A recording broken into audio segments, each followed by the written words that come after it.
umuntu uzizwa yena ukuthi kwenzekalani empilweni yakhe, hhayi ukuthi umuntu azadinga ukuthi ezwe lapho ezoprofethelwa khona noma lapho ezohlelelwa khona noma kushawa umhlanga. Into eyenza ngisho kanjalo ukuthi baningi abantu abalahleka sebeyitholile indlela, njanokuthi nje umuntu mhlawumbe ahlolelwe abantu abawu-3 noma abawu-5 ngisho kanjalo, basho into eyodwa, kodwa ekugcineni kuqhamuka oyedwa asho la ayishoyo bese akholwa uye lowo muntu. So uyabona ukuthi kahle kahle kwasona isimo siyamconfuse ukuthi abantu abawu-5 bamtshela ukuthi lona ka-6 wamtshela lo, osokusho ukuthi i-decision yakhe vele ufanele ufuna ukukholwa yimuntu.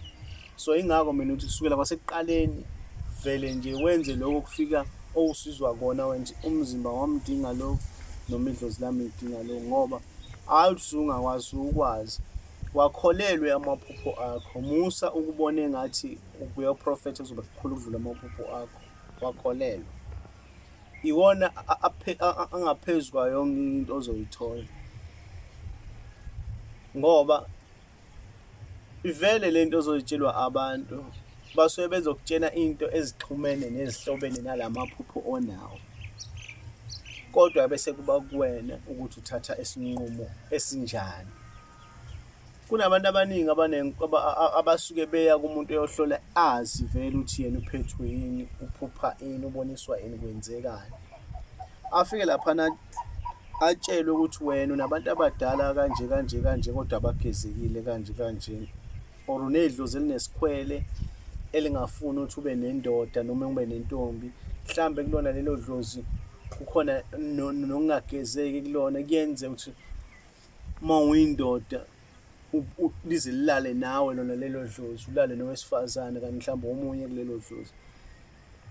Uthi vele into oyaziyo le, afike akutsheleke lo muntu athi hhayi unedlozi elikanje kanje, baze babe bawu-5 mhlawumbe labantu bakutshela le nto,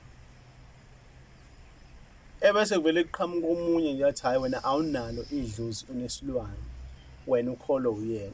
Mhlawumbe laba bebethi bazokulungisela le nkinga ngiyalingana mhlawumbe ngabo-3,000, because bona bebelungisane idlozi, belungisa futhi nekusasa lakho.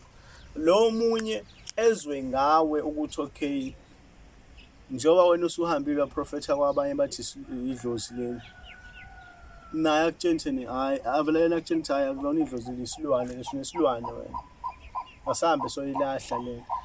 Mhlawumbe omunye angasho ukuthi asoyilahla. Baningi-ke abanenkinga enjalo, kodwa ngithule ngoba kusuke kungeyona indawo yami umuntu uma ngitshela ukuthi umuntu uthe kumina nginesilwane, mina fanele siyolahlwa. Umbuzo ofanele uzibuze wena ukuthi isilwane yini eyenza kangaka sigoloze. Uthothe omunye umuntu usasikhiphe ka-10 or esiloke azalwa abakhona noma aqala ukuhlakanipha, ulahla isilwane empilweni yakho, ulahla isilwane empilweni yakho. Soloke wabakhona wena ulahlana nesilwane, uya komunye akutshela isilwane asilahlekanga, uye komunye akutshela hhayi wayenza kabi loyo, wena lesi silwane fanele sisithwebule. Yazi ukuthi kuyenzeka umuntu athele lesi silwane fanele sisithwebule kanti vele akukho silwane wena. Umbuzo ofanele uzibuze wena, isilwane esinjani lesi singasuki? Iyodwa into engeke izisuke kuwena, yidlozi. Baningi abantu, nibaningi nihambe nithi nilahle isilwane kanti yidlozi eninalo. Nihambe nithi nilahle isilwane kanti nilahliswa idlozi. Umuntu atheni asambe solahla leli dlozi, lesi silwane esibi esikuwena sosithwebula, kanti lento buhamba uyitshela abanye abantu bekutshela ukuthi wena unedlozi mhlawumbe lingcolile lifuna ukugezwa la uze likhulume, wena ukubalekela ukulungisa lokho, bese lona ngoba ethi wena unesilwane bese usukumele phezulu athi 300 rand lahle isilwane, usukumele phezulu uhambe uyosilahla la. To be honest, isilwane ngeke usilahle ngo-300 rand, ungasilahla ngo-1,000, ungasilahla mhlawumbe ngo-1,500, but lesa sizalahle ngo-300. Wena ubone ukuthi khona lento afuna ukuyizuza kuwena, wena uhamba nedlozi ukuthi ufuna ukugezwa. Bakutshelile abanye, kodwa ngesimo sokuthi umuzwa lona ethela hhayi ngizokwenzela imali engaka, bebidlala ngawo. Vele abantu abaningi bayayisaba indaba yedlozi, ngoba nawe nawo vele ama-plans okulidakhela, ungahambe kulowa muntu ukuthi uzokulahla isilwane, afike athathe wonke amandla akho umuntu. Akekho lento ekuthiwa hhayi ngizosithwebula. Ukuthwebula phela kuchaza ukuthi ngizoyithatha lento eyi-original, ngishiye isithombe sayo esiyi-fake, ngilinganisele nje.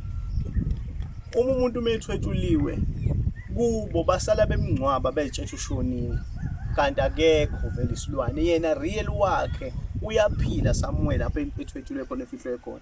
So umuntu manje uzothwebula isilwane kuwena, uya-understand ukuthi kusho ukuthi uzosithatha awusibeka kuyena ebese sisala isithombe saso la kube ngathi sikhona.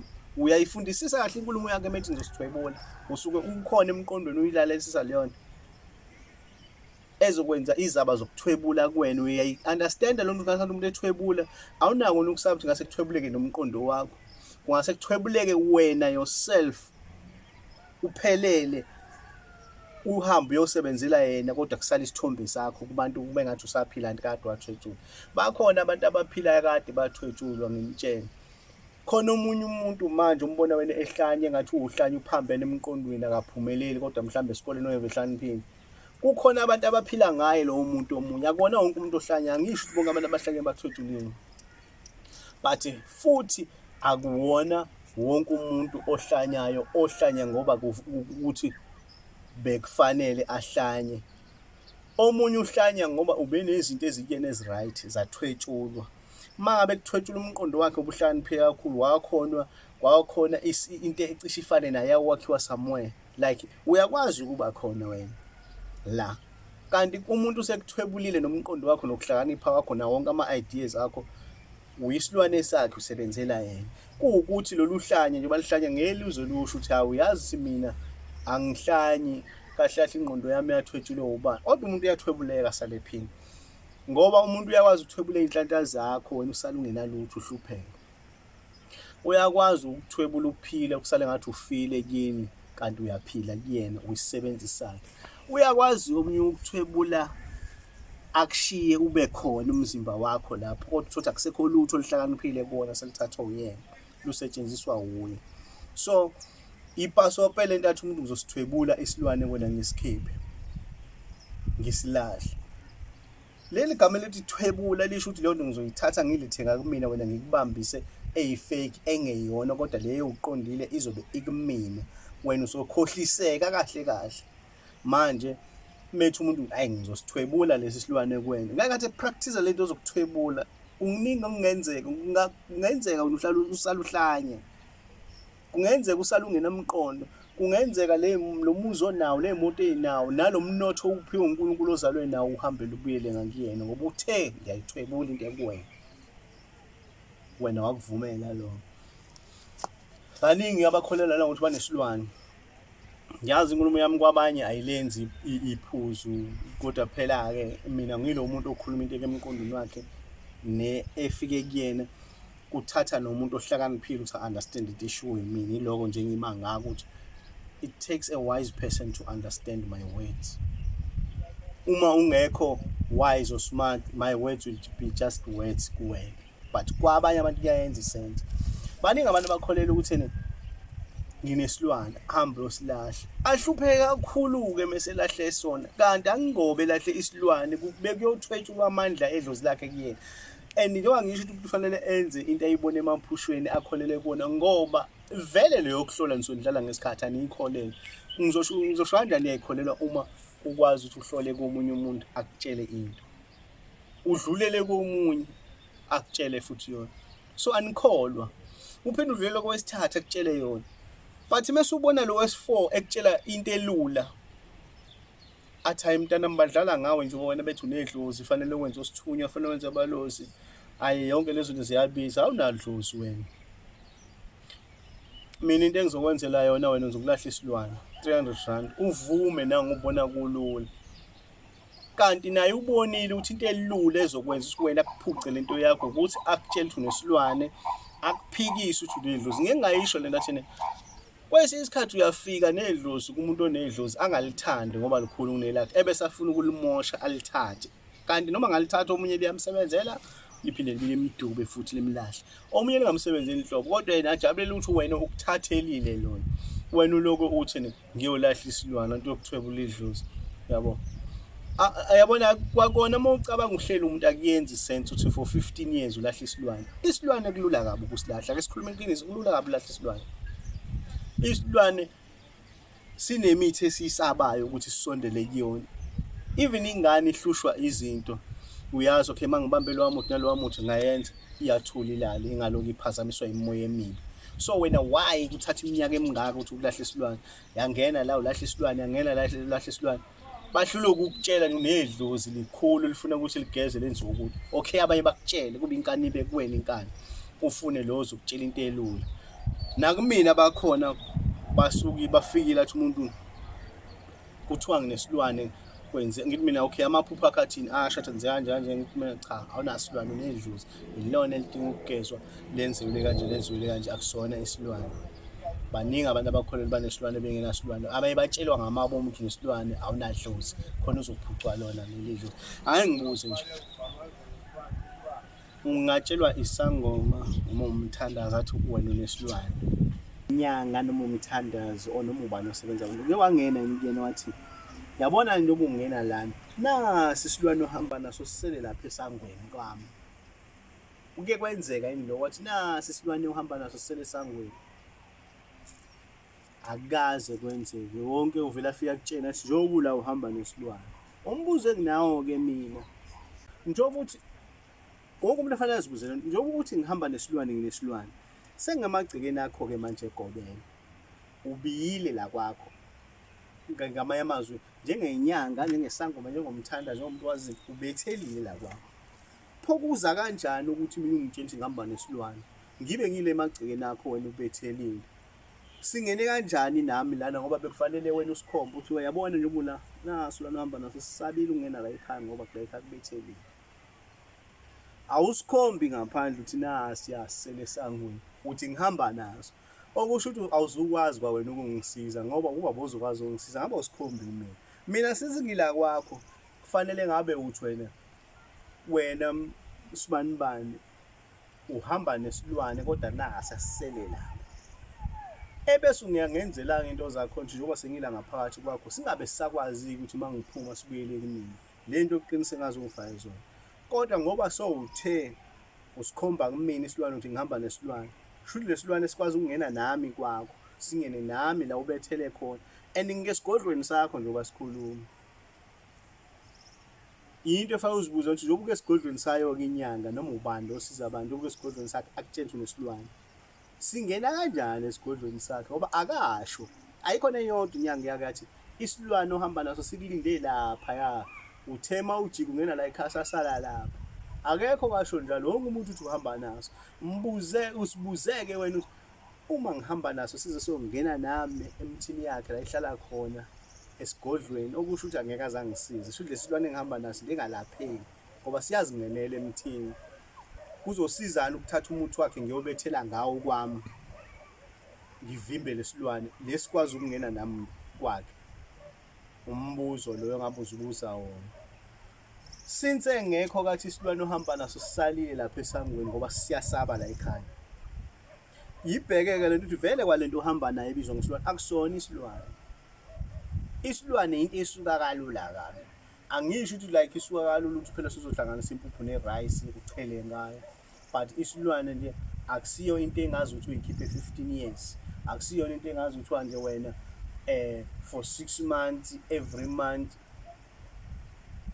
ngonyaka ukhipha isilwane, like month to month wena ukhipha isilwane.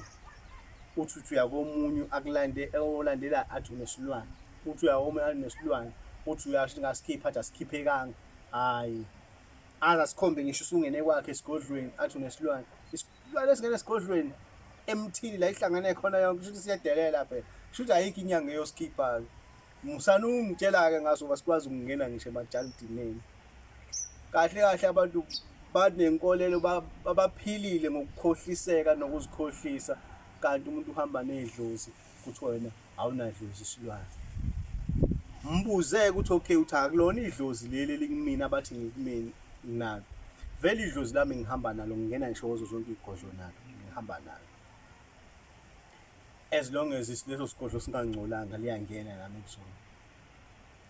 Kodwa kwesilwane ngiyaphika ukuthi singangena nami esigodlweni sakho. Ngiyaphika kwesilwane ukuthi singahamba nami size singene la kubekwe khona izinto ukuthi akungena imoya omubi, angena isilwane bese wena uthi nesilwane. abantu enye into idinga ukuthi uyihlaziyele wena yona, idinga uyihlaziyele wena yona. Lahleni iy'lwane ngiyavuma, kodwa musani ukuthi noma sowazi unedlozi lokuvumela kuthiwa hamba ulahle isilwane ube wazi idlozi. Yidlozi kuphela ongangena nalo esigodlweni somuntu, hhayi isilwane.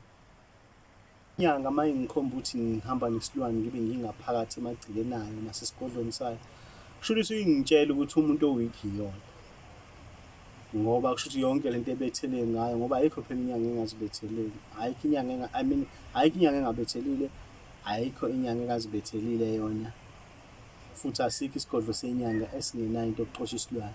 Kusho ukuthi kahle kahle suke iqonde ukungitshela leyo nyanga noma leyo mthandazo ongosangoma, so siqonde ukungitshela ukuthi umuntu o-weak la isona, ngoba mina sengize ngangena nesilwane esigodlweni. Kusho ukuthi umuntu o-weak isona, kusho ukuthi ngoba sengikhomba ukuthi ngihamba nesilwane futhi akusona-ke ngivele ngiphume ngihambe ngiyofuna enye inyanga esebenza kangcono ezokwazi ukuthi ngitshele nje nasi isilwane sakho sisaba ukungena la ekhaya nawe, woza-ke sikwelaphe ngoba isilwane sakho uhamba naso sisasela. Manje nokusikhomba nje ukuthi nje ngiyasibona, uzungitshela ayi ngiyasibona impela, wasibelethiswa ubani or wasibelethiswa umkhulu othile, ubaba omncane or ubaba omkhulu emndenini wala uganele khona noma lapho ushadele khona, or ubaba wala ekhaya, ubaba omncane wakho ongafuni uze usisichaze nje, akusadingakala uze usichaze ngoba vele uchaza into ekuhlulayo ukungisiza kuyona, ngoba ihamba sizisifike la. Phela uma ngabe ngingena nasigodlo sami kusho kuyafana nokuthi ngithi ngiyobiza umuntu omdala uma ngishawa wontanga bami bafike bashaya naye, ngoba manje ngize kuwena nje ngizocela usizo, kwakuwena kwakho siyazingenela lesilwane, usikhomba kumina uthi nasi sihamba lami siyayingenela.